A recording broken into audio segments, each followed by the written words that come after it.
I believe that this video is going to find so well wherever you are. Welcome once again to our YouTube platform.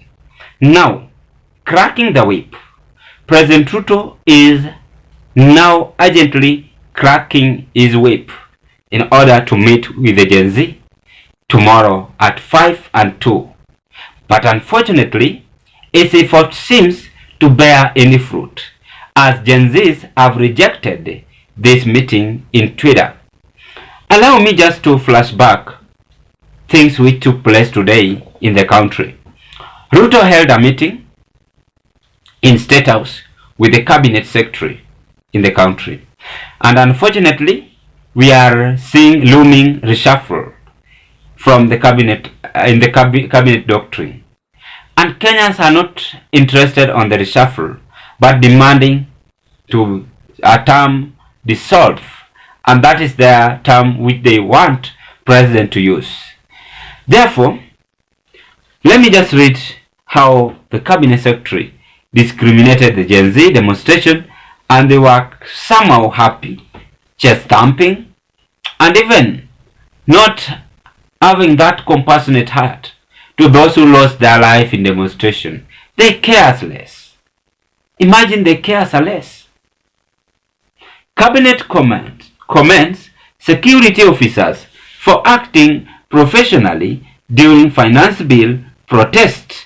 CS also note that the security agencies did a good job of protecting the country from anarchists.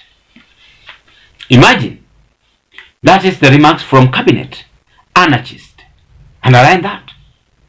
If our whole cabinet can describe those who are demonstrating as anarchists, this is wrong. And therefore, I believe that the reason why the Gen Zs have declined Ruto's meeting tomorrow is because of all this mannerless behavior which have been shown by our cabinet. Let me just read it, write it here. I want us to break this into our political analysis form, ladies and gentlemen. Assume you are one of them. Assume you are a leader.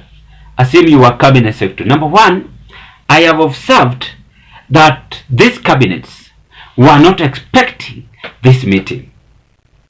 It was urgent meeting. That is first thing you must know from my observation. So many people have analyzed it. You've seen their faces, can detect that they were not happy with this meeting. Let us just be frank on that. Number two, the cabinets tensed,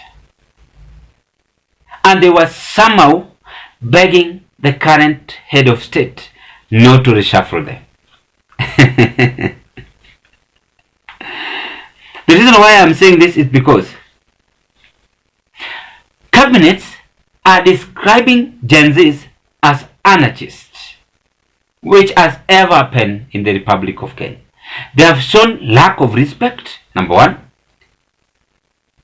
They have no agenda to these people demonstrating, and you can confirm that. And as the Gen Zs are having 14 demands, of which we believe they are not going to deliver, and therefore they have come out with an issue of demanding the cabinet to be dissolved, not to be reshuffled, which is true. How can you have a cabinet? For instance, Nthika Linturi, I analyzed last year. How can you have Nthika Linturi in the office? He had a scandal selling fake fertilizers to the farmers. We have seen several of them. Murkomen, kutengeneza hata JKA ni ngumu kwake, na ni international airport, inakaa latrine. For those who have visited the airport, have been there for several days or years, even months.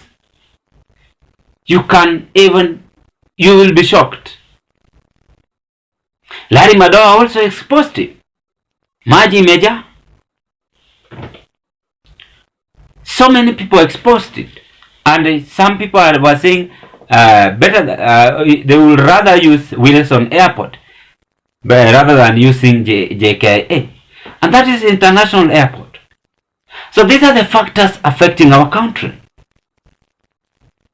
and that is why Genz have declined William Ruto's invitation tomorrow in Twitter discussion.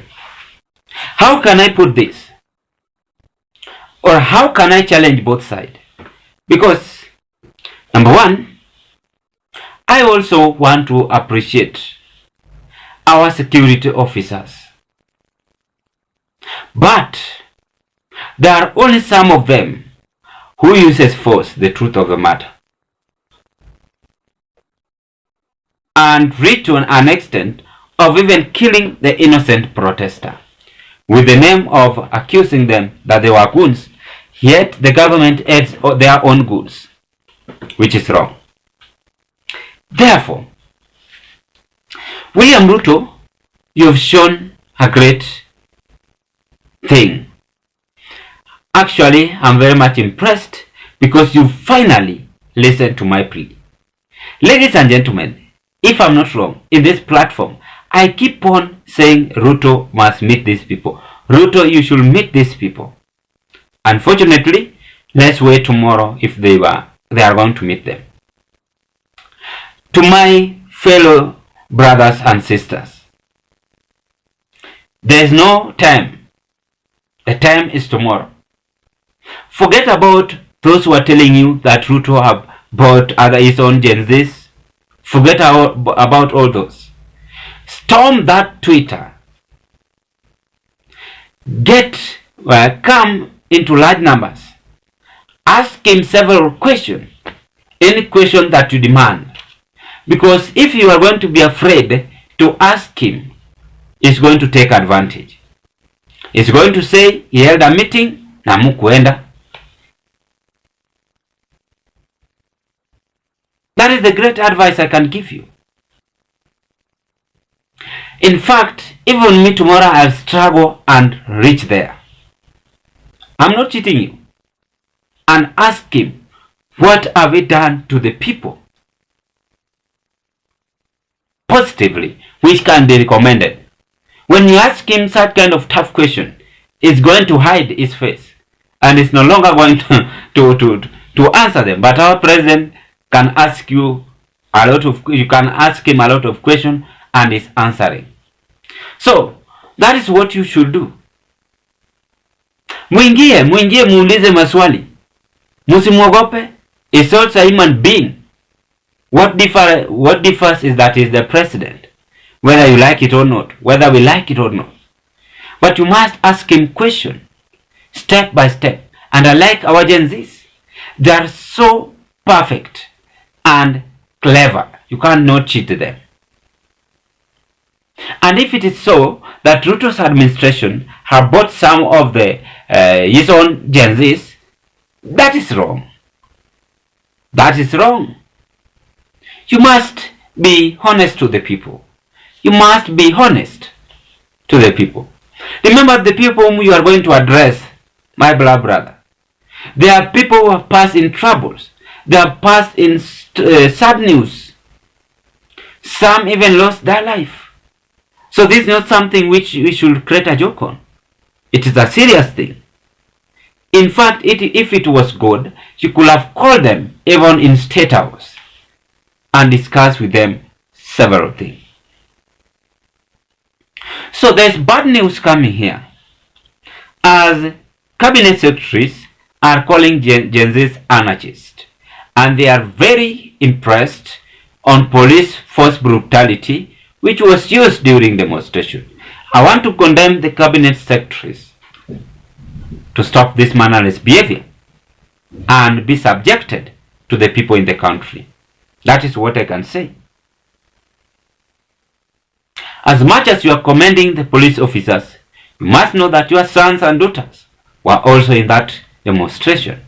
So when they fight for our future country. Let us